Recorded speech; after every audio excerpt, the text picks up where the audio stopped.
Hi, welcome to Off Script. I'm Zach Lewis. And I'm Dr. Draper. Today on the show, we're taking a look at Disney's new premium VOD offering and theatrical film, Raya and the Last Dragon. It is $30 to rent at home. I rented it at home. Andy went and saw it in theaters. We're going to talk about it and tell you if it's worth the money. Also, we're going to take a look at LA Confidential. Yes, the 1997 LA noir flick is back due to a listener request. Shout out to Jamal Park on Twitter for requesting it. Jamal, we finally reviewed it. It only took me like 8 weeks to get down to it, but we're going to watch. Well, we watched it, and now we're going to talk about it. We're also going to look at the Oscars. The nominations are out. They dropped early Monday morning. We've got hot takes. They're not quite like the Golden Globes, a little different. And before we get to all that, we need to talk about the news. Naturally, because the Oscars are out, of course, there are also the Razzies. Yes, the worst thing that ever happened to the movies. They're celebrating their 41st anniversary, and this year we are looking at 365 Days, Doolittle, and Sia's Music as the top Razzie Award nominations. Obviously, this doesn't warrant a whole segment like the Oscars will in between our reviews today, but we got to talk about this because Doolittle was reportedly not very good. Andy, what do you think about this list?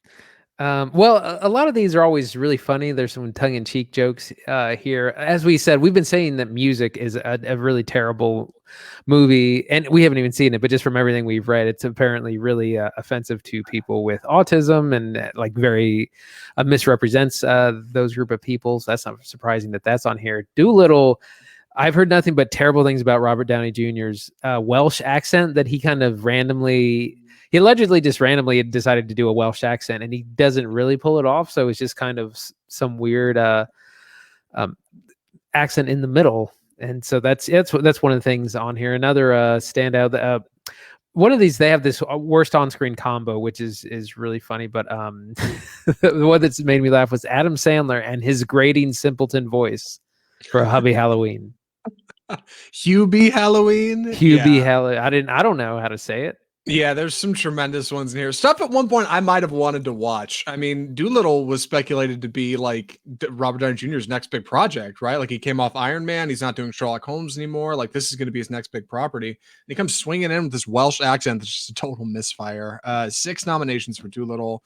Adam Sandler and David Spader in here. Interestingly enough, Blumhouse's Fantasy Island reboot that came out early last year, that got 5 nominations, which is a big miss for them because usually Blumhouse doesn't do great, but I completely forgot about 5. That. Yeah, man, big miss. And one of the two really interesting ones, Mike Lindell, the My Pillow guy, has been nominated, as well as Rudy Giuliani. Rudy Giuliani for his appearance as a supporting actor in Borat's subsequent movie film. Mike Lindell for his appearance as a documentary witness in some kind of political film. So that's kind of exciting. And Glenn Close got a Razzie this year. This is an interesting bit of trivia for her appearance in Hillbilly Elegy, which she was also subsequently nominated for an Oscar for. This makes her the third actress in history to be nominated for a Razzie and an Oscar for the same performance. That's pretty incredible. Yeah, I don't know what that means. She may not win one or both of them, I guess, but it's an honor just to be nominated, I suppose. I don't really look at the Razzies, Andy, but this year it's hard not to because the last year was so weird, right? Yeah, it's been a short year, but you look for the Razzies for jokes mostly. I mean, there are bad movies, bad performances, but again, some of these, like the worst on-screen combo, and like Robert Downey Jr. and his utterly unconvincing Welsh accent. See, they mentioned it there. Harrison Ford and that totally fake-looking CGI dog. So there's some jokes in here as well, and some actors have actually gone and collected their award. I think Bruce Willis famously kind of collected his at once, or someone else. So you can kind of spin it into a PR thing. Right. You can do a little bit with it. I know Halle Berry famously went and picked up hers for what was it, Catwoman or something. Yeah, that was a whole big thing. Yeah, definitely quite the list. I mean, go check it out for yourself online. There's really not much more to talk about. I did get a laugh out of Wonder Woman 1984 getting nominated for a Razzie in the worst remake, ripoff, or sequel category. That's funny. Otherwise, a bit of a tongue-in-cheek kind of approach to the movies, but still an intriguing response to what has otherwise been a very lukewarm year at the movies. So we'll keep you posted. If anything cool wins, we'll let you know. Keep it here on Off Script for more. Otherwise, things have been kind of good at the movies. We're a bit on the upswing, and we're surprised to see that Raya and the Last Dragon is kind of killing it at the box office. I mean, not with much money, 5.5 million in the US, but that's more than 50 million globally. Andy, what's going on at the box office? So, like you said, Raya and the Last Dragon was number one at the box office again. It only fell about 35%, and that's considering that theaters in New York and LA are not. They just started opening, and they're only at like 25% capacity, about between 50 and 100 people. So that's really, still affecting things. But the other big story is that apparently Avatar, the James Cameron film, was re-released over in China and has added to its, I guess, total run, and it is now back to being the highest grossing movie past Avengers Endgame. Yeah, Avatar is back on top. Boy, oh boy, you thought you had one over on James Cameron, didn't you, Marvel? That'll show you. I mean, sure, right? Like, I guess it says you're on top for the title, but ultimately, it's a bit of a stretch, right? But didn't Endgame pull some kind of thing like this, like an extended run or something? Yeah, yeah. I mean, at some point, where's the cutoff? Like, what does it really count? Right. Like at this point, I mean, you could say how many. There's been so many midnight screenings of Rocky Horror Picture Show. You could say that's like well high up there in the intake rate, or you could just say, okay, it did all right when it came out, and that was that. And you bicker and you fight over who's got the biggest number. I suppose that really probably matters the most to James Cameron. But I don't know. Whatever. Right. Hey, I'm glad it's doing great in China. $21 million for an old movie is not too shabby for what it's worth. Yeah.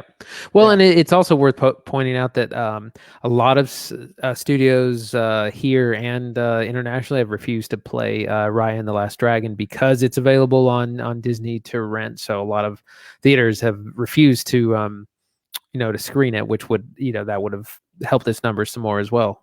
Sure, we reported that last week with Cinemark. I got a flat tire over going to see it.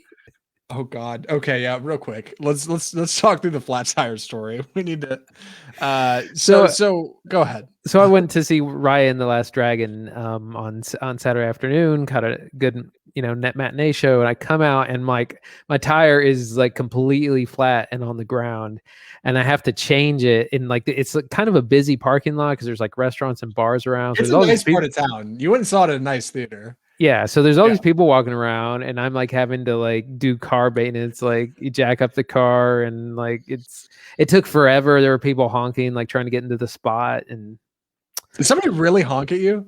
Well, because they saw me go into the car, and they thought that I was just like taking my sweet time, and they didn't realize I was like having to swap out tires. I hope you like swung that big car jack at him. Like, look at what I got to deal with here. Look at this flat tire. No one assisted me. No one offered their assistance. Never. Oh, well, this is America. Nobody helps. That's not something we do. How long did it take you to change the whole thing? Maybe between 20-25 minutes or so. Well, seemed like forever though. Thank God you know how to do it. Like, there's definitely people out there who have no idea how to change a flat tire. Would have been totally stuck. You're calling Uber, I guess, at that point, or AAA. So yeah. But yeah, had you not gone and seen Raya the Last Dragon in theaters, arguably this never would have happened. Exactly. I could have paid the fee and watched it at home. Well, let us pay the fee and watch this, hear about this film from you and I, who actually bothered to watch it. Right? I don't know anybody else that's watched this movie, only because it's $30 to watch it at home, and I think people are maybe a little burnt on the Mulan experience. But we'll probably see some numbers from Disney afterwards, see how it went. As far as theaters go, though, I don't know. I'm anxious to hear who you saw in there. So, in lieu of getting to the Oscars in between our reviews, we're going to jump right into Raya and the Last Dragon. Andy has graciously agreed to take the review. Andy, please take it away. Raya and the Last Dragon. So this is the new animated film from Disney Animation starring Kelly Marie Tran and Awkwafina. It takes place in the mythical land of Kumandra, which means dragon, and it has these kinds of, I guess, five kind of warring nations that all represent different parts of the dragon. You have the Tail Clan, the Spine Clan, Heart, Fang, different parts of the dragon. And they are all kind of adversaries. and you get this kind of long and complicated backstory about how the dragons in ancient times work together to fight off a great evil, and like their magic has been dispersed through the world, and no one, it's kind of ancient mythology, but it all kind of comes crashing down when they attempt to all come together to meet as one people. It doesn't go well. Betrayal happens, tragedy strikes, and that's kind of our intro to the story. And then we meet Raya, who is the young daughter of the leader of the Heart clan. I think that's what they are, Heart people. Yeah. And she eventually goes on a quest to find the last dragon and kind of rekindle the magic of these ancient dragons and reunite the people in this adventure throughout the land. So that's our setup. I really enjoy this, actually, and I'm anxious to talk about it. Zach, what'd you think? So I think Brian Last Dragon is a movie I really, really would have enjoyed if I was a kid. I kept thinking when I was watching, like, if I was a child, I would be super into what is happening. It feels very grand and vast. We have this very large land that's shaped like a dragon with dragons in it, and this rich history that's very quickly explained at the beginning that goes back 500 years. We've got this culture. We have these 5 kind of tribes. We've got fighting. We've got action, adventure. We have a long quest up a river, like something out of Heart of Darkness. It feels very epic in scale. But it's also like an hour 45, and it covers a lot of ground really fast. And I think if you're a kid and you have the attention span of a child, that's not going to bother you at all because it moves and it's effective and you're jumping from bit to bit. But as an adult, it's like way too much. And I think it spins too many plates. It's a small misstep in what otherwise I think is a strong formula that Disney showed with Moana. I'm excited to jump into talking about it. Andy, where's the first place to get started? Well, why don't we start with some of our characters? So we have Raya, who's played by Kelly Marie Tran, who got a breakout role in Star Wars: The Last Jedi, the best of the recent trilogy. Yes. And yeah, she's the chief's daughter, and she helps guard like the dragon magic stone, and she basically loses her village in the beginning because they have these evil things that kind of they turn people to stone. That's which is kind of a nice touch because that means people aren't dying, just turn to stone. So you just, right, nobody ever really dies in Disney, right? Yeah, it's you also don't have to start like bringing in killing people's parents, which Disney likes to do. Sure. So she's a warrior, she's a fighter, and she's kind of reminds me a little bit of Mad Max. She's in this wasteland trying to recover, find the last dragon and recover like the dragon's magic. You also have Gemma Chan, who plays I almost said Namari. I almost said Minari. Namari, who's kind of her rival from a warring clan, and it's interesting because all the clans are a little bit different, and they kind of have a little bit of prejudices about each other, and that's kind of one of the themes of the film is like not having that kind of like prejudgment and like trusting people more. We also meet the dragon named Zisu, voiced by Aquafina in her raspy accent.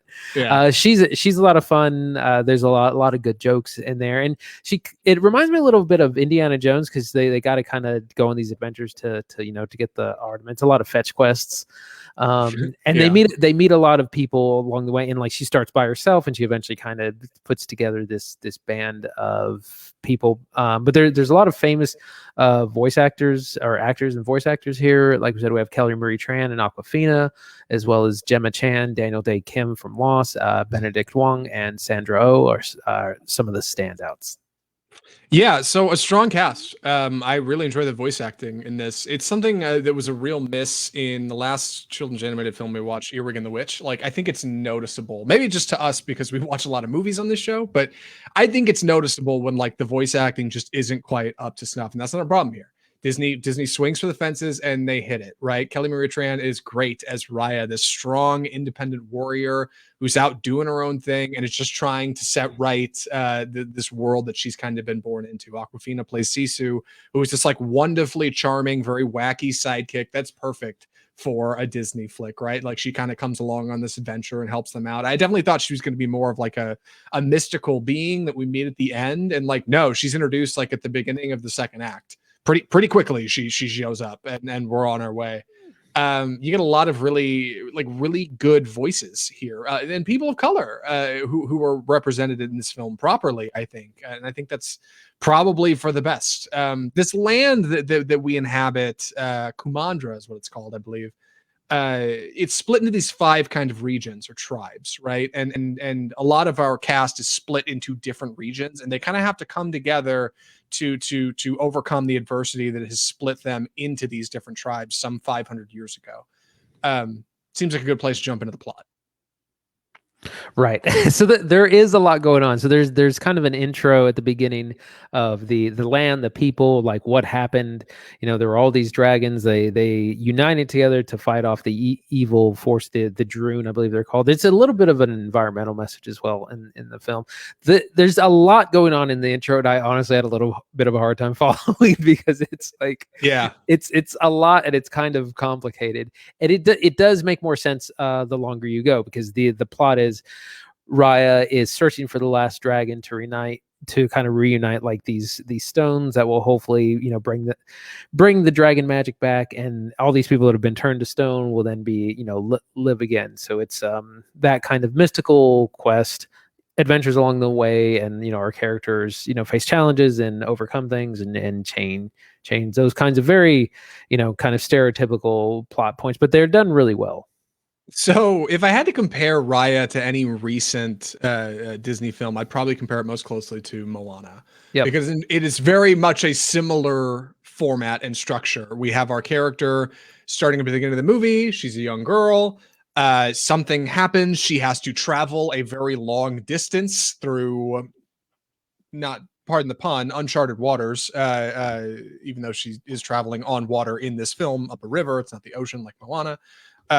She has to face a bunch of different people and places and things, and ultimately like discover kind of the hero inside of herself, right? Like that's kind of our structure.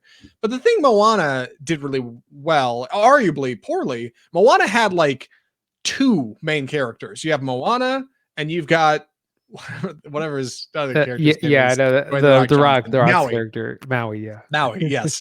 And then they had like one lovable sidekick on this raft with them, which was like this chicken that didn't have any dialogue, played by Alan Tudyk, who, funnily enough, like the other lovable, fluffy animal in this movie, is also played by Alan Tudyk. That's kind of Disney's thing. I don't know if you've noticed him showing up in these animated films, but the thing Raya takes a misstep on, whereas Moana only had 2 people on the boat, Raya, by the end of the movie, has like 11. Yeah. I mean, it's not actually 11 it's a whole gang of people. It is a smorgasbord of characters, and it is not much longer. And like, I think that's where it does itself a disservice. It tries to take on too much. Like, it tries to add a couple of elements from each of these regions to kind of create like this melting pot of a adventuring troupe by the end, almost like a Dungeons and Dragons campaign. And it goes a little too far. You juggle that with like the 5 different tribal settings that are spread throughout this world, and also like the massive exposition dump at the beginning of the movie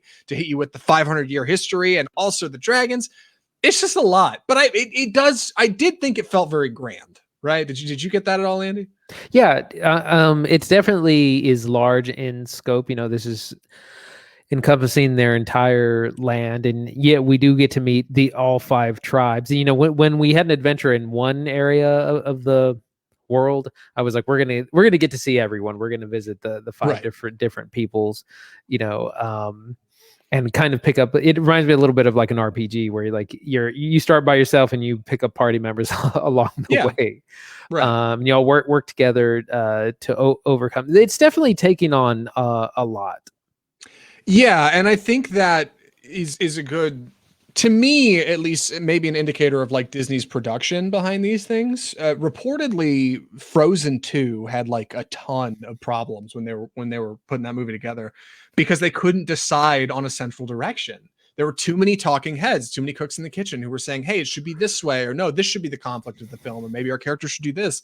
I think this movie has the same problem. And I started thinking that about halfway through it. And then by the time you get to credits, you realize this movie is directed by 2 people and then co-directed by 2 others, which still adds up to 4 directors. And it's the story is written by 8 people. And then the screenplay is 2 different people. So that's a lot. That's 10 writers and 4 directors on one 75-minute film. Like, that's a lot. That's a lot. And like, I think it's probably indicative of where they had some problems. But it turns out they also did a lot of cultural investigating into these tribes, because each tribe is different. Each one is reflective of like different sects of I think our global society. Each one looks like a different part of like a country. We have one that looks a lot like kind of like Egypt. We have one that looks a lot like kind of Eastern culture, Vietnam, South Korea, maybe. Like you have one that looks almost like Sweden, like Norwegian. And that I think was really cool. I think that's part of what helps make it feel so grand is its settings. Yeah, like you said, the people are very different, and again, that's one of the kind of messages of the film is everyone kind of has prejudices about, oh, the people from here are this and the people from there are that, and like Raya has to learn that that's not necessarily true, or a lot of these things that she's heard aren't, they're not, that's not necessarily how they are, and they, she kind of has to learn to like meet these people and kind of see how they actually are in person. Yeah, a big kind of running theme of the film is trust. You have to be able to kind of let your guard down and trust other people. Obviously, the movie does not present that way. Looking at the trailers, right? Raya is this kind of battle-hardened warrior. She's got this really cool hat she wears and like a sword, and like fighting is a very big part of this film. In fact, it's one of the things the film does very well. The fight choreography is really good. The editing is almost too good. It's almost over edited. There's definitely some fight scenes in this that feel like something out of like a Liam Neeson Taken film. Like, it cuts around so fast. It's like I can barely keep up with what's happening, and I'm an adult, so I know a kid would probably be super into it. But for me, it's like, man, we're really moving quick here for Disney fight scenes. Like, that's not something they do a lot. The last time I saw something like that was Mulan. But I appreciated the way it was done. I think the animation is really tasteful. I think it looks really great. They've really nailed this like water effect and also lighting in this movie to produce like a really realistic looking effect, and combine that with like this artificial lens blurring for things in the background versus foreground. And like, you get a movie that looks very good. It's a very sharp looking film, and it presents, I think, very strongly visually. Yeah, I think the animation is, it's top notch. Like Yeah. it's animated really well. You have the sets are very different, or like the environments are very different. Our characters, like we have the Raya herself and other humanoid or human characters, and then we have the dragons. We have this cute little baby with her like monkey army, and some other characters we meet a lot of ways, and just we have different cities, different tribes. Like the animation is really good. It is. I enjoyed the music. I don't have a whole lot to say about it. There's not a lot of songs in this film. This is not one of the Disney like traditional musicals like Frozen or even Moana. Like, not a lot of singing happens in this movie. But I think it's well done for what it is. Like I said, I can't shake this feeling that like if I was a child, I would really be into this movie. I feel like I would watch it a bunch, but as an adult, I'm like, it's all right. Andy, one, I want to know if you have any thoughts about that, if you were a kid versus adult watching this thing. And two, how was your experience watching in the theater? Because I want to talk about watching it at home. So I thought this was actually kind of a little bit complicated for a kids film. Like, we keep comparing it to Moana. Moana is written so much, just it's It's cleaner. it's pared down, Yeah. it's cleaner, it just Yep. flows a little bit better. This movie is really busy. There's a lot of characters and a lot of plot and a lot to kind of keep up with. There's a lot of fighting in it, which is like, I always feel weird about that in a kids movie, because I always like where they're gonna like, it's like they're gonna do what they see. Like, so there's a parenting challenge there for people to kind of deal with, but that kind of did stick out to me. As far as the theatrical experience, so I saw it. There were only like two other people in the theater. So I mean, and it was fine. It was fine. It looked fine. It was nice to be in a theater again. And you went and saw it in AMC, which means you didn't get any kind of discount. But I'm curious, what was the price of admission to watch this in a theater? Well, it was. They are boasting 30% like off of matinee showings, which was still like $9.95. Wow. Okay. Well, hey, $10. So I paid 30 to watch it at home. And I have the ability to continue watching on Disney Plus as much as I'd like until they inevitably dump it onto the service in like T minus 90 days, right? I think from Right. theatrical release. So I've got 3 months to watch it before everybody else. Great. Watching it at home, it's definitely nice. You can kind of take your time, and if you get bored, you can hop on your phone and you can, pause it if you want. You can get up, go to the bathroom. It's watching a movie at home. It's nice. That $30 price tag though hurts, man. Like that's a Ooh. lot. Yeah, I know I'm not in like the right camp for that, and I shouldn't be talking big game about how it feels like it's tough, because really who it's made for is parents, right? Parents who have kids who are going to watch this movie 10 times. So yeah, like you throw down $30 to watch it, whatever. Like they'll get a few views out of it and it'll be cool. Like that's great. Um, I'm still sore on that $30 Disney PVOD price though. So that's Well, I mean, to be fair, so between admission, the bunch of crunch I got, and having to get my tire repaired, it ended up being about the same amount. So, and you get to keep watching it. So having to you get to keep driving on your tires. So the bunch of crunch is up in the air. Are you ready for recommendations? Yeah. Andy, would you recommend Raya and the Last Dragon? Yeah, absolutely. It's a really good kids film. It's a lot of fun. There's a lot in there for adults, really enjoyable, much more than, like we said, The Earwig and the Witch was aimed at a very, very young audience. This is much more mature.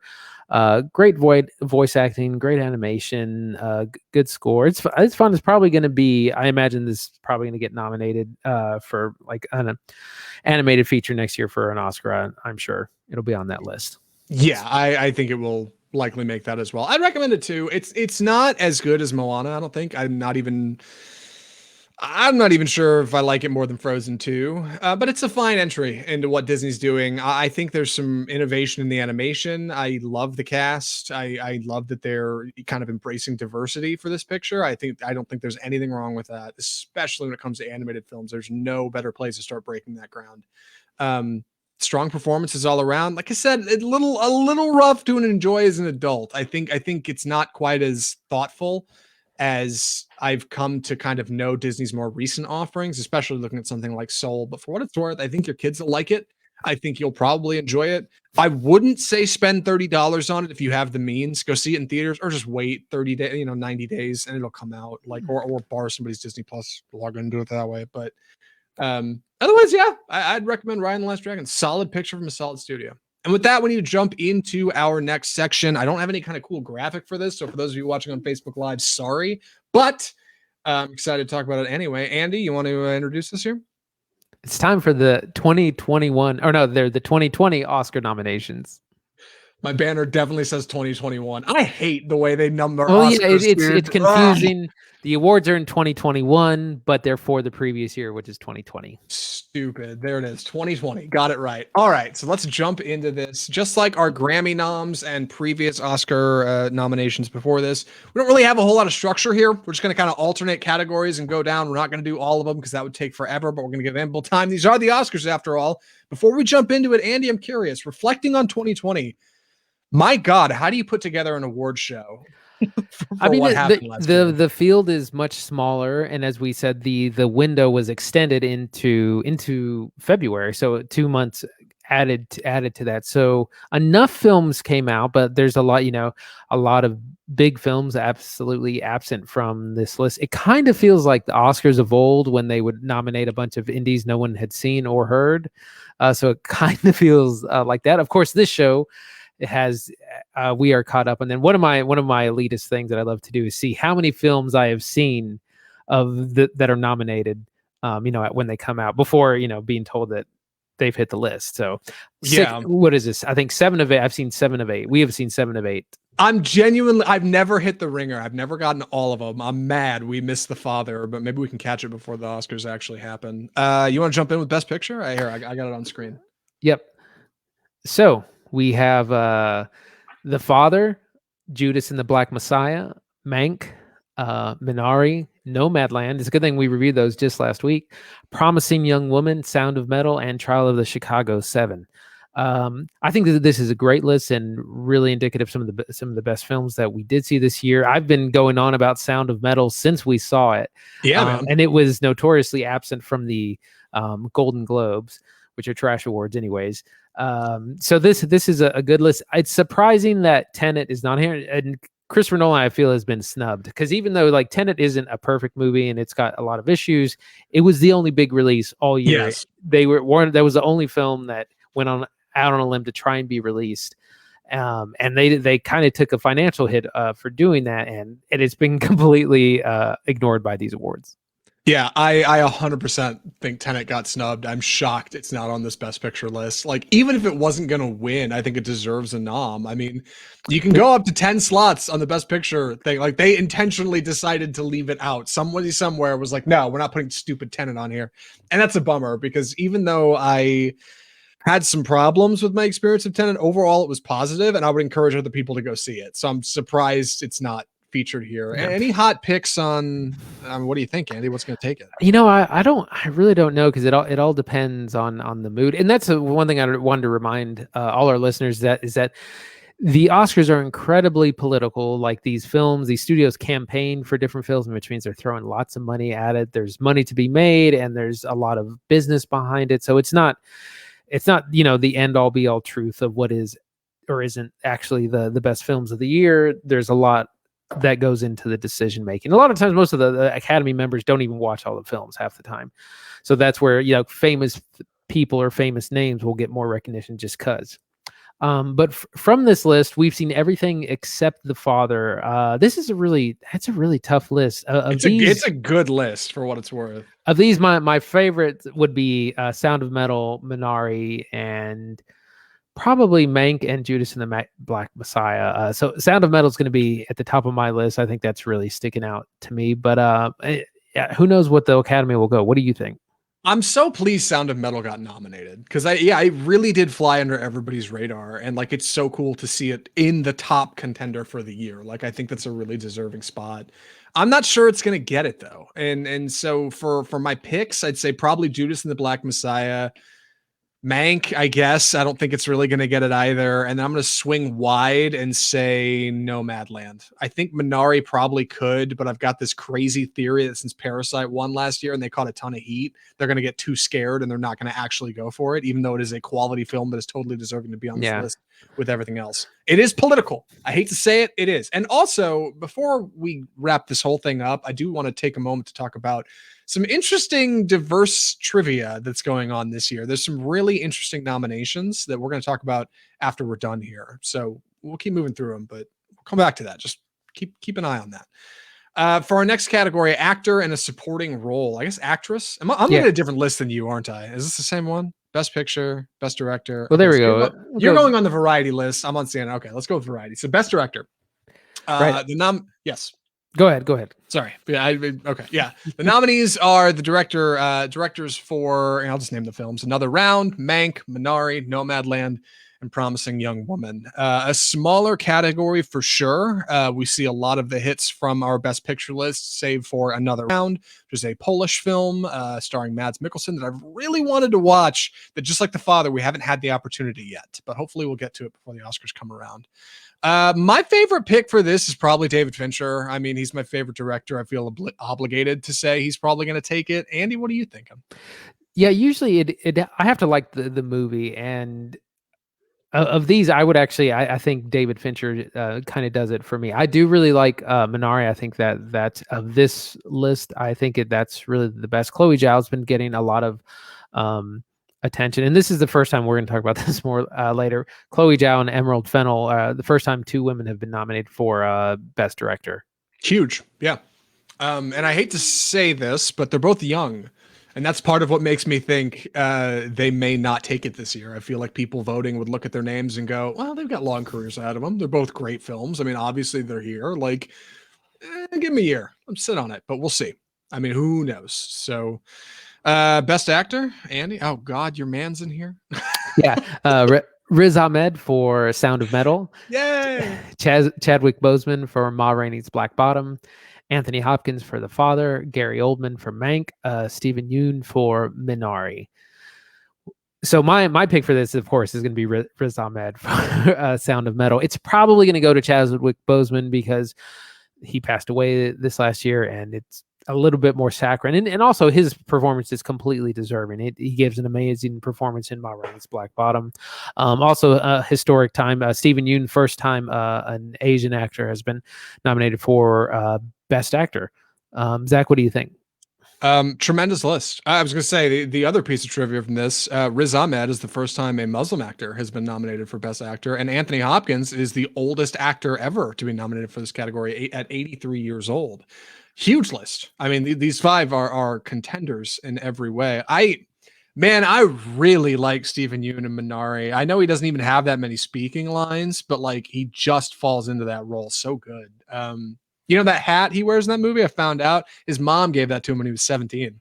There's a bit of a personal kind of through line for that. I mean, Riz Ahmed is stunning in Sound of Metal. The man learned sign language for a year so he could like more convincingly give a performance. On set, they didn't even talk. They did everything in sign language to be more like into what was happening in the film. Stunning work. Chadwick Boseman does not ever once soft pedal the performance in Ma Rainey's Black Bottom. He is so good in that movie. And Gary Oldman's great in Mank, and I haven't seen Anthony Hopkins as the father. I don't know who to put at the top of this list. I guess my hot take, it might be Chadwick Boseman. I mean, he'll be the first posthumous nominee since Heath Ledger with The Dark Knight in 2008, 2006. Yep. You know, that's not nothing. And he's very, very good in that film. They're all very good in these. So he's probably my my long shot pick, I think. Am I up next? Best actress? Yep. I guess I am. Yeah. Oh gosh. Okay. Best actress is going to go to Viola Davis from Ma Rainey's Black Bottom, Andra Day for United States versus Billie Holiday, Vanessa Kirby in Netflix's Pieces of a Woman, Frances McDormand in Nomadland, and Carey Mulligan in Promising Young Woman. Again, a stunning list put together. I think, you know, with this nomination, Frances McDormand is the one of like 6 actors and actresses that have been nominated across 5 generations, which is nuts. 5 decades. 5 decades. Okay, that's it. Yeah, she's up there with like Peter O'Toole and Glenn Close and a couple others. Michael Caine is in that list. Not nothing. I really like her in that movie, and Viola Davis is like transformed in Ma Rainey's Black Bottom. Man, she is unrecognizable. And also, Viola Davis, I think, sets a record for this too. She's now the most nominated Black actress, I think, ever. Yes. She's the Meryl Streep of Black actresses, which is that's actually, it's weird.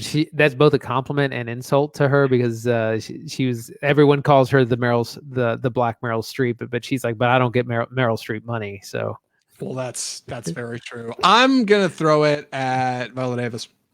Seriously, yeah, she's so good in that movie. Same here, and we haven't seen United States versus Billie Holiday or Pieces of a Woman.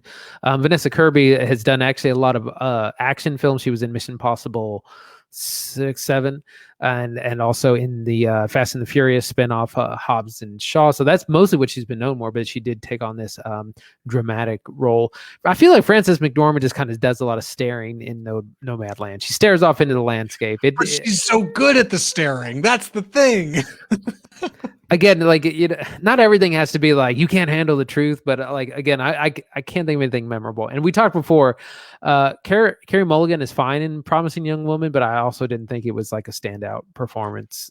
I really liked her in Promising Young Woman, but maybe we should talk about that movie at the end of this list, because it's got a few noms. And if you remember from our review, we both infamously were not fans of that film. So maybe it's worth talking about. Best Actor in Supporting?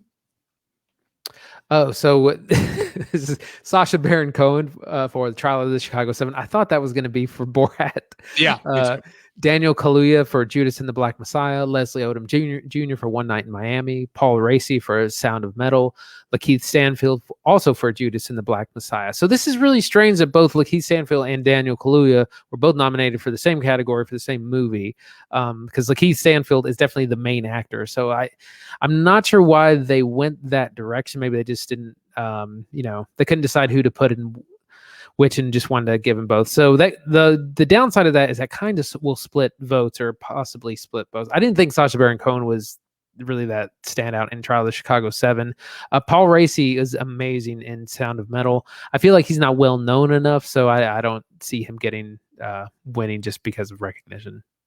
Yeah, I'm really frustrated actually by this one. Splitting Daniel Kaluuya and Lakeith Stanfield and putting them in the same category is a huge misstep, in my opinion. At the Golden Globes, Kaluuya was nominated as the lead, and then Lakeith Stanfield caught, I think, as The supporting. a nom for supporting. Whereas technically in the film, you're right, Lakeith Stanfield is the lead, and Daniel Kaluuya is supporting as Fred Hampton. Here, they've decided to put them both in the same category, which I think is a horrible misstep because it means one of them will not win. I think one of them will win. I think either Daniel Kaluuya or Lakeith Stanfield will win in this category. I will be shocked if one of them doesn't. The others turn out fantastic performances. They do. I mean, Leslie Odom Jr. is great oh god, Malcolm X. is he Malcolm X? No, he's not. He's Sam Cooke. Sam Cooke, who I'm a big fan of. He's fantastic. Sacha Baron Cohen, I actually really enjoyed, but he's Sacha Baron Cohen. He always turns out a pretty solid performance. And Paul Raci, I think, isn't well known enough to actually win, but Daniel Kaluuya and Lakeith Stanfield, I think, are both deserving of awards, and only one of them is getting one. And I think that's a huge misstep, but that's just me. I guess you're up for Best Actress. Moving on, Best Actress in Supporting Role. Newcomer Maria Bakalova from Borat's subsequent movie film. So I knew Borat was on here somewhere. Yeah. Really incredible performance from her in that movie. Glenn Close for Hillbilly Elegy. Olivia Colman for The Father, which again we haven't seen. Amanda Seyfried for Mank, her first nominee, and Yoo Jung Yoon for Minari, who is the grandmother in that film. So that's also a historic. I think one of the first times a Korean actress has been nominated for Best Supporting Role, and I think her entire role in that movie is in Korean. So this is an interesting list. I mean, it could go. Again, I haven't seen The Father. I think actually Maria Bakalova should really. She is arguably better in that movie than Sacha Baron Cohen. Yeah, she's. I mean, you talk about transformative roles. Like, not only is she an unrecognizable actress, but has suddenly been thrust into the limelight here in the Oscars, of all places, because of her performance in the movie. She's the first Bulgarian actor or actress ever to make an Oscars list. So I think it's an honor, certainly, to be a part of it. We haven't seen The Father, but Olivia Colman famously won the Oscar last year. For The Favorite, yeah, which was my second favorite film of the year. Glenn Close, uniquely, has been nominated for an Oscar and a Razzie for the same performance. I don't know what that means. My hot take, the hottest take I got in here, is going to be Amanda Seyfried, because infamously, I am not an Amanda Seyfried fan. I do not like her shtick. I don't know why. I feel like she's typecast into a role as like this like doe-eyed, over the moon, promising young woman character who I've never really been into because it hasn't been deep enough. And then go ahead, Andy. I'm sorry, you were going to say something.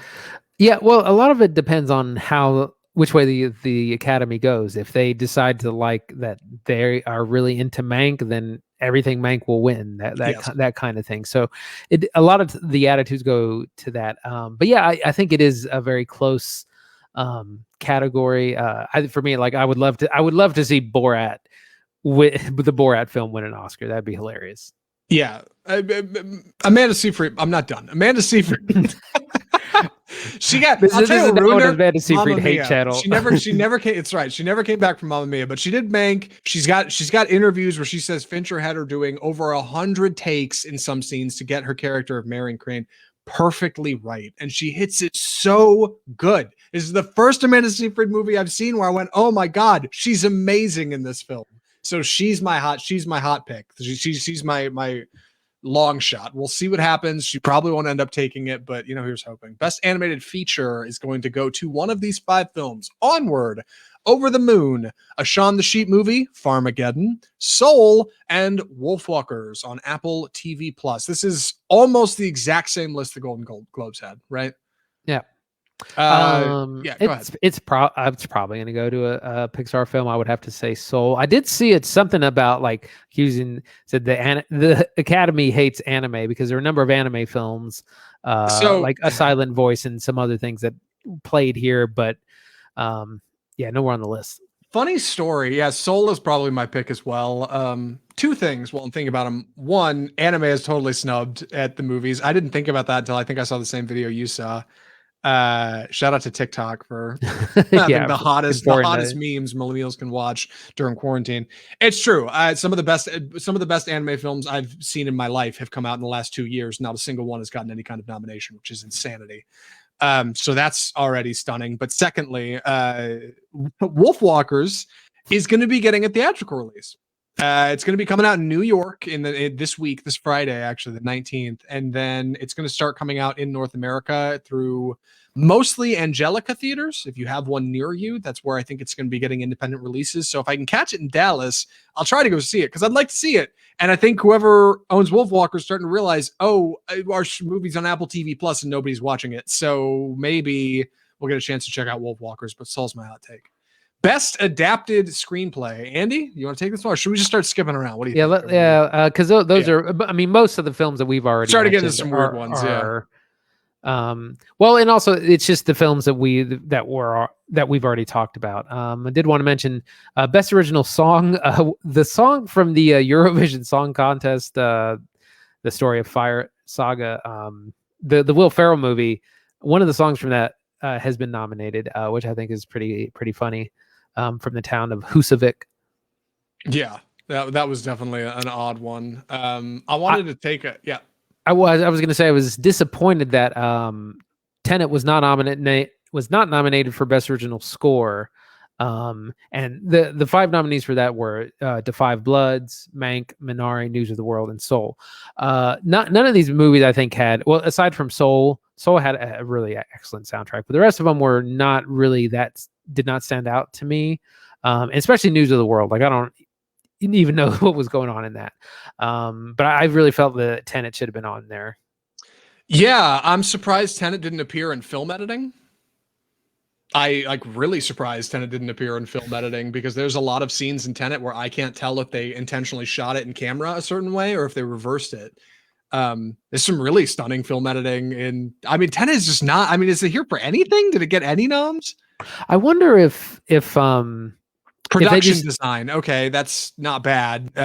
Also best visual effects, okay, like all right, those are good categories to get nominated in for Tenet. So I wonder if they just decided not to campaign, which is totally plausible. They may just thought of, this is a weird year, we don't care about the awards, we're not going to push it. Or they may be, I almost wonder if they're not persona non grata because of Christopher Nolan being so vocal against Warner Brothers' decision to do hybrid releases.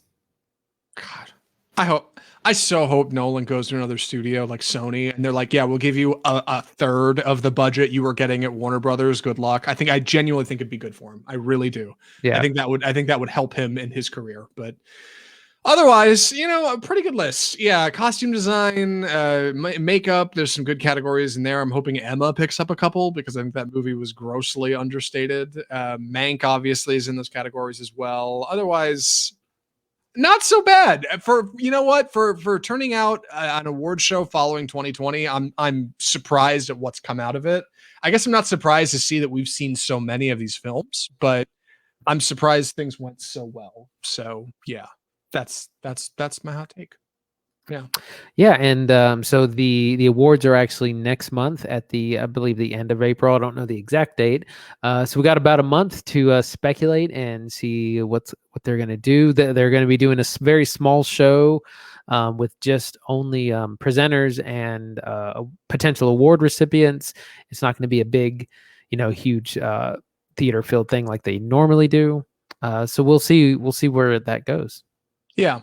Otherwise, a pretty good year at the movies. Now, regarding that year, that trivia I was mentioning, we're going to talk about at the end. Gonna be honest, we definitely peppered most of it. I think we talked about most of it. There's only a couple of things I wanted to mention. There are 9 persons of color that are nominated in acting categories. This is an all-time diversity record for the Academy Awards. 9 is the most they've ever done. Obviously, you've got a lot of people hitting headlines. Stephen Yeun being the first East Asian and Asian American actor to receive a Best Actor nom. Riz Ahmed being the first Muslim actor is huge. Leslie Odom Jr., interestingly enough, for One Night in Miami, is the 4th performer in a row to be nominated in both an acting category and original song category. That started with Mary J. Blige in Mudbound way back in 2017, which we actually watched. Which we also reviewed on the show. Yeah, that's right. You heard it here first. You did. You did hear it here first. That's true.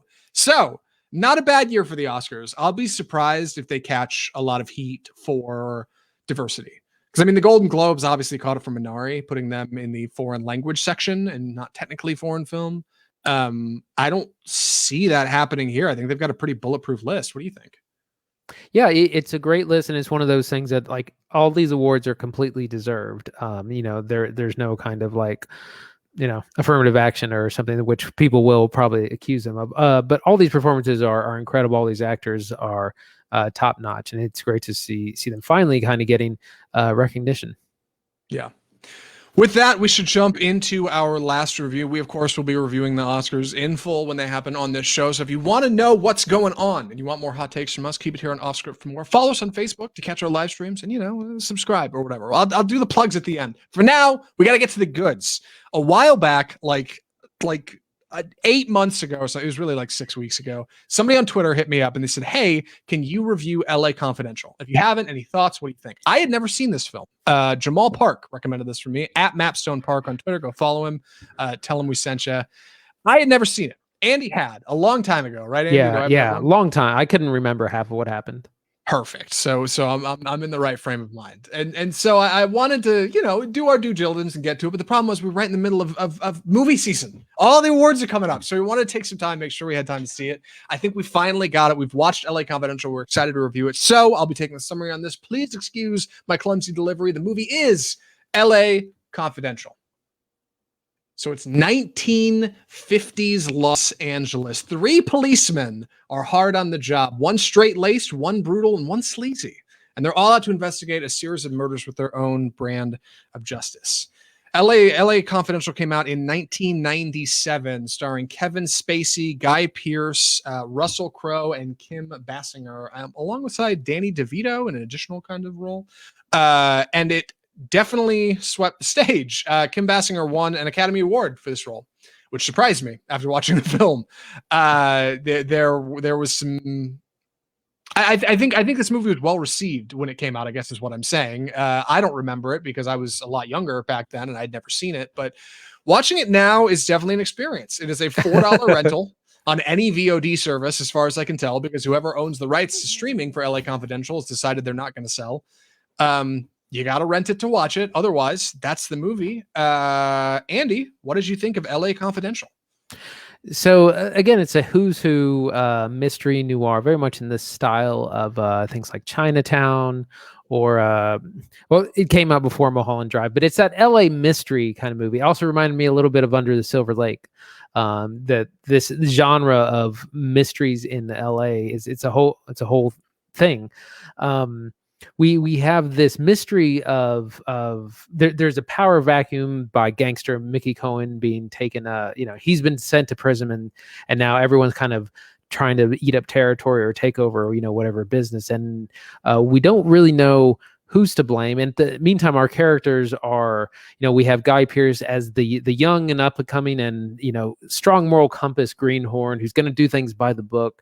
And then you have Russell Crowe, who's always done, he's a hard hitting, hard drinking, guy who he'll go outside the law, for justice and that kind of, there's a lot of like period appropriate, attitudes towards like women and minorities in here, which we're going to talk about more later.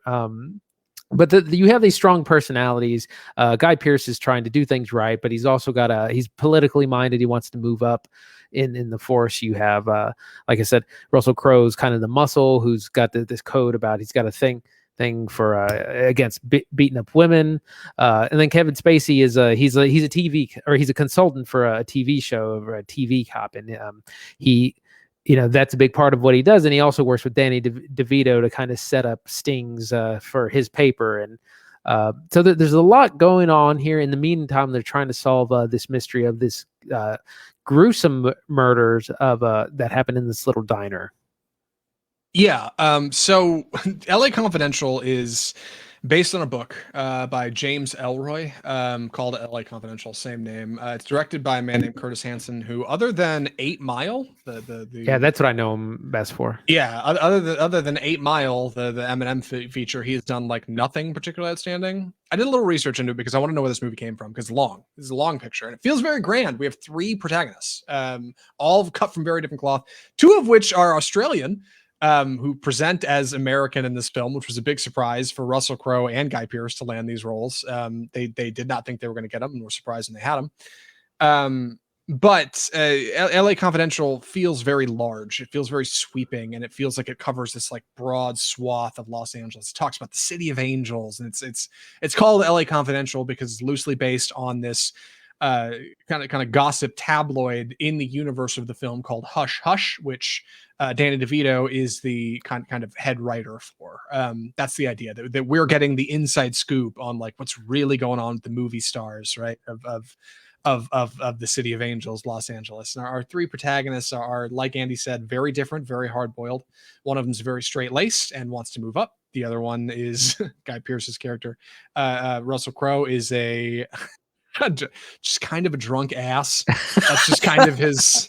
He's kind of his role in a China shop. Yeah, and Kevin Spacey is like this smooth, slick talking TV cop. That's kind of our roles, which feels so good for all of them, except for Guy Pearce and Russell Crowe, right? With two of the three, Kevin Spacey feels perfect as like the sleazy cop who's like trying to be on TV and slick talking and fast and wears nice suits.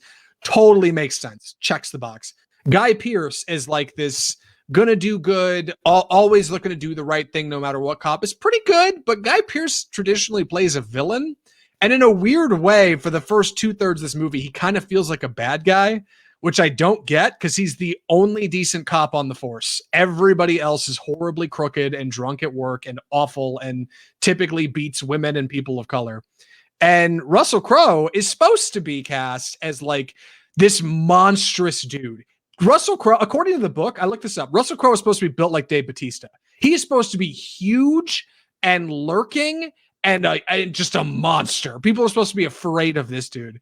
He is shorter than almost everybody else in the cast. He is hardly built like Bane out of the Dark Knight. He's not big in this film at all. No, he's not. In fact, he almost turned down the role because he didn't think he would get it, because he was like, I don't look intimidating enough. Reportedly, to be more in character for this film, Russell Crowe, this is trivia we don't need. Russell Crowe, when he was living in LA to shoot the movie, he rented an apartment that was too small, that had a low ceiling. He almost had a duck to live in the place while he was living in town for the set. Just so when he arrived on set, he would feel like a giant. That was like his move. And it totally misses. I think two of them are almost miscast, but very good at what they do. I think Kevin Spacey's great, but I feel weird saying Kevin Spacey's great in 2021. We'll talk about the problems. Let's talk about the problems of this movie at the end, I guess. Yeah. This movie does present problematic now. It should probably come with some kind of disclaimer at the beginning. I was gonna mention that Kim Basinger plays the kind of role of the femme fatale, who is very stereotypical of these kind of noir films. No different here. There's a mystery within mysteries, because there are a series of murders being solved. There is rich mogul played by David Strathairn, who's we know he's into some sort of vice of like prostitution, drugs, and some other things, but we don't really know. He's very wealthy and keeps himself really protected. Kim Basinger's wrapped up in it all, and that's the thing. There's all these elements, all these seemingly disparate elements that somehow kind of come together, and that's the mystery we're trying to get through. Right, and that mystery is, in a word, complicated. I don't know if you recall your first time watching LA Confidential, Andy. Were you at all confused, or were you able to keep up with everything pretty good? Because I'm going to be honest, I kind of got lost watching this movie. Like I got lost. I need to watch it again, 100%. Yes. I got a little lost this time, and I've seen it before. Yeah, like it's worth a second watch. I think there's a lot of names, and a lot of names that aren't put to faces. A lot of times, people are referred to in conversation a lot, and you meet them later, but sometimes it's like, I forgot Danny DeVito's character, and when they referred to him, I was like, who is it? His name is Sid something, I think. And I was like, I don't know who that is. Who are they talking about? You know, and this like, and I've seen this before. So there's a lot of names, a lot of people to keep up with. Yeah, so there's I think something like 83 speaking parts in this film, which is a lot for a movie. I mean, that may not sound like a lot on paper, but typically films do not have that many speaking roles like on camera. Not to mention just like offside extras and backgrounds, right? Like, so that's a lot of people to juggle. A lot of them have names and small characteristics about them. I mean, they're not huge people. Our main players really are featured on the poster. I mean, there's not a whole lot to it. They're who I said at the top, but it's a lot to juggle. Yeah, and it's challenging because a lot of the story is told through dialogue. I think Curtis Hanson, when he put this movie together, has not done a whole lot of movies before or since, mind you. This is definitely his biggest one. I think he didn't really. He was very passionate about the film. He's the reason it happened. He's the reason it got adapted in the first place. He was pining to make LA Confidential ever since he read the book and finally got it done. But I think he looked a little too literally into like the telling of what's happening and not the showing, because it's not a lot of the dialogue is just not particularly cinematic. It's characters just talking to each other and just throwing names across the screen. And you're like, what are you talking about? Who? Who is that? Who's that? Your police captain? Yeah. Where was that? Like it really comes at you fast. And when it's juggling three protagonists, it makes it a little hard to keep up. But I think that acting is what helps cut through that, because our three leads, Kim Basinger and Danny DeVito, are all really excellent in this picture. And I do want to talk about them a little bit, even though I already said I didn't think much of Russell Crowe. Right. So let me see. Danny DeVito's great. Like he plays this. Yeah. He's basically he's Reynolds. DeVito. Yeah, he's right. He's Frank Reynolds from Sunny. Yeah, like yes. He's a sleazy kind of pulp magazine writer who he writes about different crime happening in L.A., but he kind of sets up some of these. He'll get tipped off. Oh, this actor is going to be doing drugs, and then they bust. Then he calls a cop on him to get with the cameras ready so we can bust them and have stories to write. So and he's perfect in that role. Kevin Spacey, is kind of the he's Kevin Spacey, and he's the second largest feature on the poster, and he's definitely not the second largest feature in the film. Remember, I told you he wasn't the main character. You didn't believe he appears to be the main character. Looking at the poster, he really does. I mean, behind Kim Basinger, of course, but yeah, and he's kind of he's benefiting from the pay, because he's like the TV cop that shows up to help Danny DeVito, and he is on these shows as consultant, kind of like Dragnet or those shows from the 50s and 60s. So he definitely is really leaning into that like semi-movie star lifestyle. Horribly corrupt. Yeah, everyone's corrupt. Yeah, kind of. I guess they are. Yeah, I'd love to defend Guy Pearce's character, but yes, even in his way, he's not. He's slightly less corrupt. Yeah. Well, so yeah, like Kevin Spacey, he's excellent in his performance, which is no surprise. This is 97 Spacey. This is the height of his career. He's so slick and so smooth, and he's sliding money across the table to people like with a wink and a nod, like it's cool. We're all cool here. And you think the world of him. Like he's great in this movie. Russell Crowe, not a fan. But that's okay. It's not that there are movies that Russell Crowe is featured in that I love. Ridley Scott's Gladiator, obviously, he's tremendous in it. Like this movie was just not like, and I think a big part of that is due to Bud White, his character, who's just like a total asshole. Like just be like, I don't know. What's a good way to like encapsulate who this guy is? He has this weird code where if he finds out that someone's like beating their wife, he's gonna go beat them up, So he it's like this toxic chivalry thing, but then like he's just kind of a loose cannon. He'll beat up anyone. Right. He's also wife beaters and other people. He's also like drinking on the clock. He's beating up people of color. He's not. He never snitches on fellow cops when they do bad things. He's like, nope, I'm not a snitch. I don't care. And it's like, okay, you don't have to be a snitch. You do the right thing. It's your job. Like your job is justice. And that is never really like addressed in this movie much at all. I mean, I guess it is, but like in the most the forefront of this film is like how tough things get to be in Los Angeles. The background is actual justice. Like that's kind of the setting, right? Like what's happening here is the crooked stuff. It's Kevin Spacey doing deals. It's Bud White not selling out other cops. That's that's kind of the forefront of what we're looking at here. It's corruption. And of course we have Guy Pearce, who is the straight-laced individual who's just trying to move up, but unfortunately is willing to take too many steps to do that and starts to like radically accept responsibility he probably can't handle, to the detriment of the service, right? Like at one point he's awarded lieutenant and he says, well, I also want to be a detective, and that's that.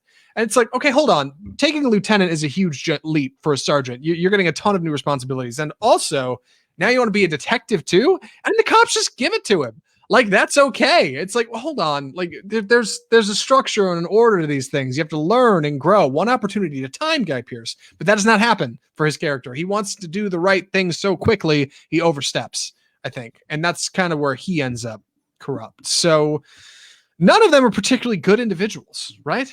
Do I have a read on that? No, that's completely, and and that's kind of how the neo-noir films are. They're the you kind of have a compromise, or kind of an anti-hero protagonist, and like this is no different. No, but this movie is, grand, I think, and it's worth talking about why that is.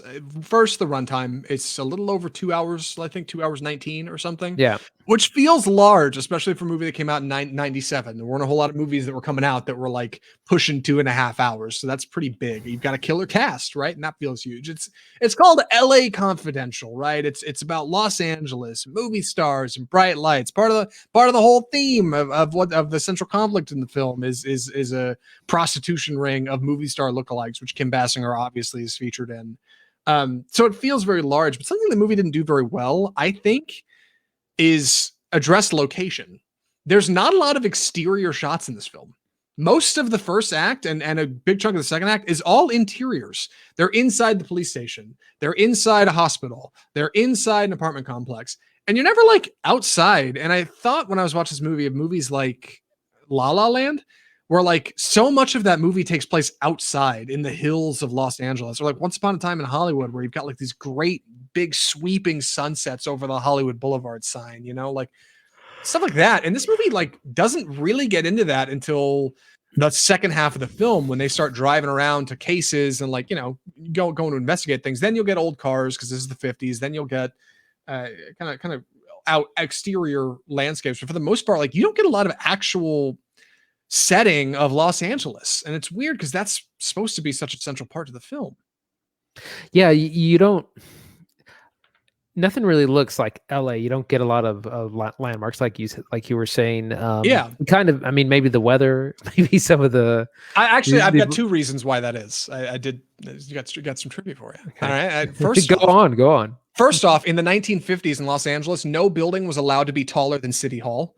So to make the film look more like period appropriate, they never shot any buildings that were taller than like 2 or 3 stories ever.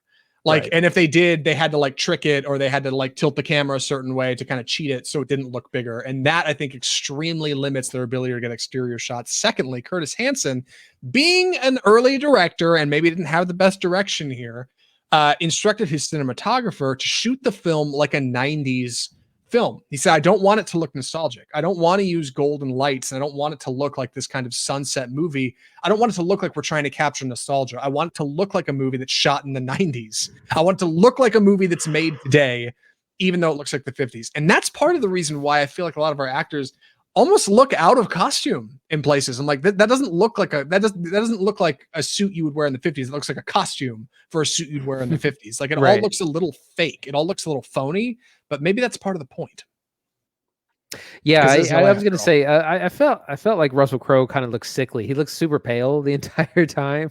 He looks like he's eating some meat. Yeah, you got to fill out, kid. Like, I don't know. Maybe because he was living in a small apartment when they were shooting the film. Maybe that's got something to do with it. So I think that kind of leads what is going to be another conversation is going to be some kind of problematic elements of this film. And I feel like a lot of things that just haven't aged particularly well. And I think overall, like this film is, it's very much, it's made, almost 25 years ago in an era of kind of like, it's very film or TV cop like, and there's a lot of pretty gross miscarriages of justice that kind of you're just supposed to kind of go along with because it's for the I know he's guilty, so it's okay that I beat a confession out of him, kind of thing. But there's a lot of really problematic things in this movie. So, for instance, at one point, several minorities are blamed for crime they didn't commit. Russell Crowe shoots an unarmed black man and then plants a gun on him. But all these things are justified. They're like, well, the ends justify the means, and that's kind of this movie comes from an era of like kind of cop worship, police, kind of detective idealism of how justice should be carried out as opposed to how it's actually carried out. Everyone is just kind of violating civil rights left and right, and it doesn't matter because it's it's a cool movie and there's shootouts and things like that. So in light of a lot of recent stories and issues, social issues involving police brutality and other social problems, this movie like looks really, really bad. The other big problem is the portrayal of women in this movie. They are all prostitutes or victims of some sort. Kim Basinger's she's a sex worker. There's basically one other woman you meet, same thing. That's basically all their roles. They're just kind of like there to be sexual icons, and they don't really have much agency outside of that. Certainly not involved in the police force. If you were to make this movie today, it would be completely different, wildly different. Yeah, if you made this movie today, nobody would stream it. Like, I mean, it's not on streaming services now, but you can run it for VOD. But like, if this was made now, like Netflix would be like, we're not picking this up. Absolutely not. We're not putting that on our platform. Like, and I know a lot of people say, well, they should make movies like they used to. You can do something like Blazing Saddles today. That's different. Like Blazing Saddles is a comedy that's swinging upward at the problems that are present. This embraces them and celebrates them. This movie like regularly glorifies beating information out of innocent witnesses, interrogation, torture at one point, prostitution, murder, beating women. Yeah, it's just like, what the hell are we watching? Drug use, like bribery, corruption. Like, and this is not only like accepted, this is the point of the film. And like, what's frustrating is a few things. One, no woman, as far as I could tell, exists in this film other than to A, get beat by a man or to serve a man. And B, the corruption is limited exclusively to the smallest parts of the police force, because the people above the police force, like the I don't know, the master at arms, commissioners or whatever, whatever, however police works, they're all good. They're all straight-laced individuals. Like, we're really trying to clean up the force, and that guy Pierce, he's doing a great job. He's on the up and up because he tells the truth. Everybody else is like a scummy piece of shit that can't get fired, right? But Bud White incites a riot Bud White's partner, Russell Crowe's partner, incites a small prison riot between cops and prisoners by beating the hell out of people of color for nothing. And then Bud White helps him, defends him, gets thrown off the force, and subsequently put back on the force within minutes on screen. And it is never addressed again.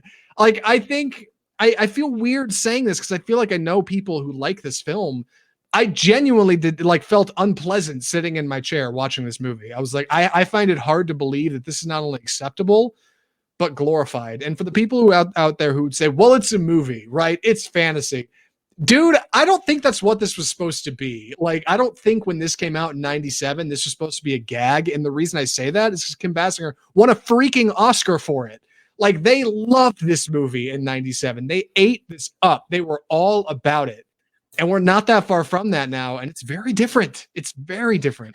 Yeah. And I feel weird watching it. Yeah, I did the same thing where it was like, I can watch this in a historical concept, in a big historical context, to say, okay, this was made in an age of when we had different different views on like what TV policing was and film policing is, which is very much in a kind of fantasy style. The other thing that really bothers me about this is that, our protagonists kind of have a little bit of guilt and kind of change a little bit, but it's after they've done something horrendous. And like, Kevin Spacey gets someone killed, on accident, and he's like, oh, maybe I shouldn't set up these smut stories anymore. Oh, he's like, and Russell Crowe, same thing. He's like, he beat someone half to death, and then he's like, oh, I kind of feel bad about it. And then like Guy Pearce, he kills the wrong men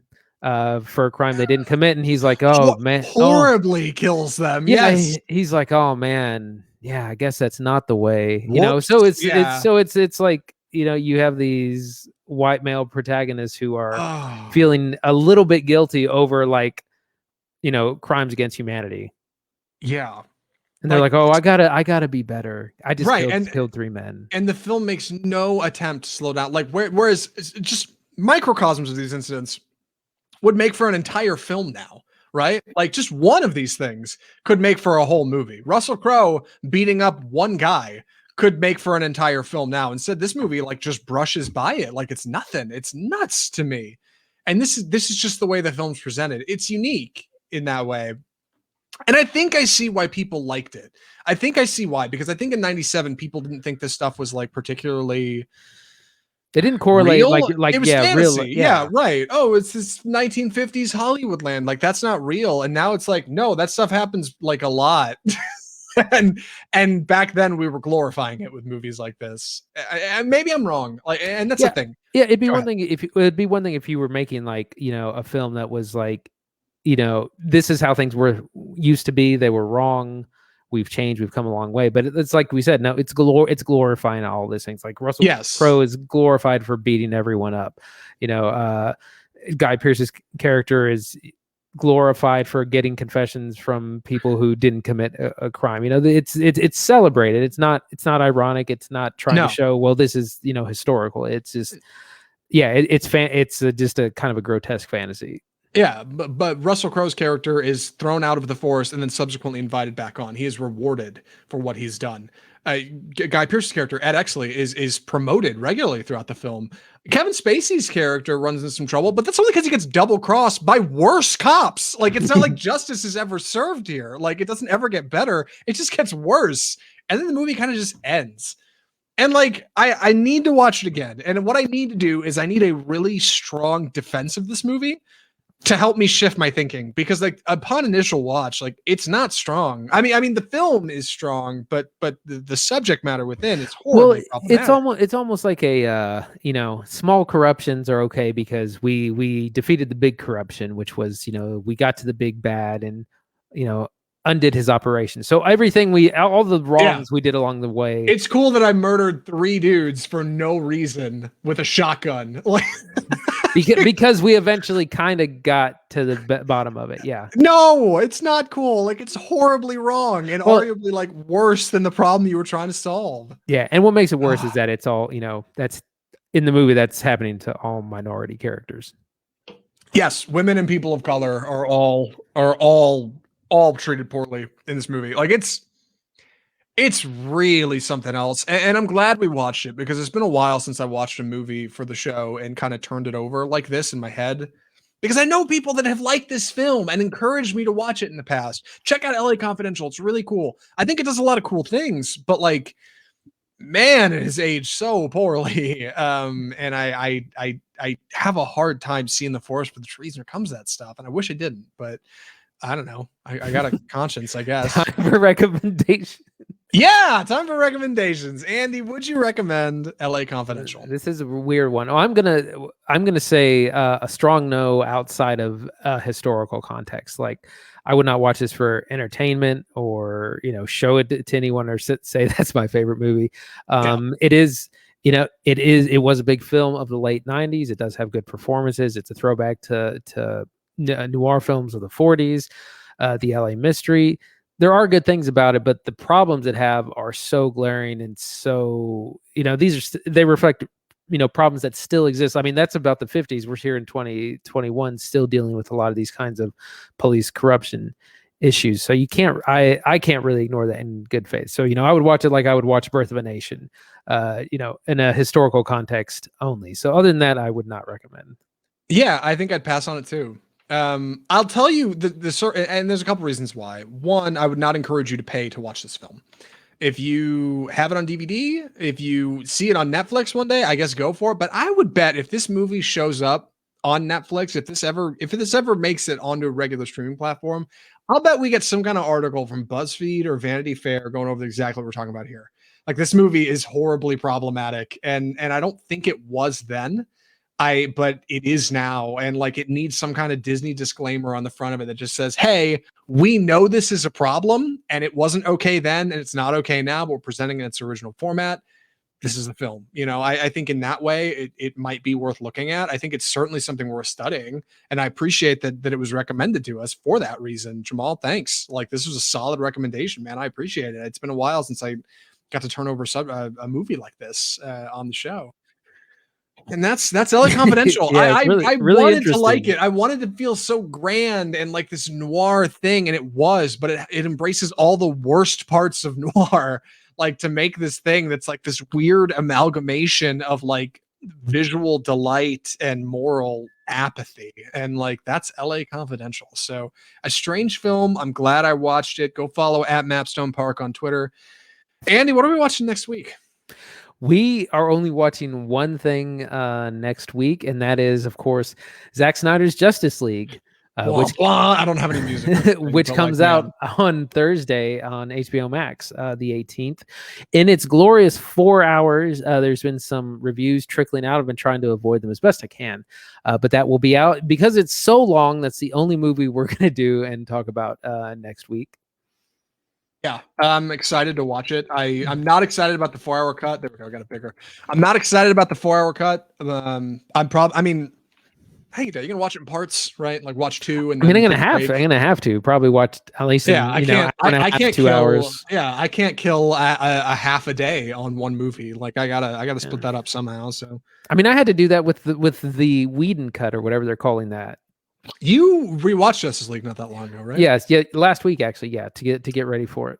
Any hot takes before we jump in? Actually, next week I'll definitely ask you how the Whedon versus this one was. But before we get in, any hot takes on the Whedon cut for those who haven't watched it in a while? I mean, first of all, it's stunningly mediocre. It's just there's not a lot of chemistry between the characters. The characters haven't been well established enough, like in the Avengers films, because they all kind of don't have a lot of screen time. There is way too much CGI. It looks like a video game at a lot of times. It was like no wonder they were able to remake the movie because it's like 100% digital or effects driven, and so it was okay. It's only 2 hours long, which is usually those big blockbusters are much longer than that.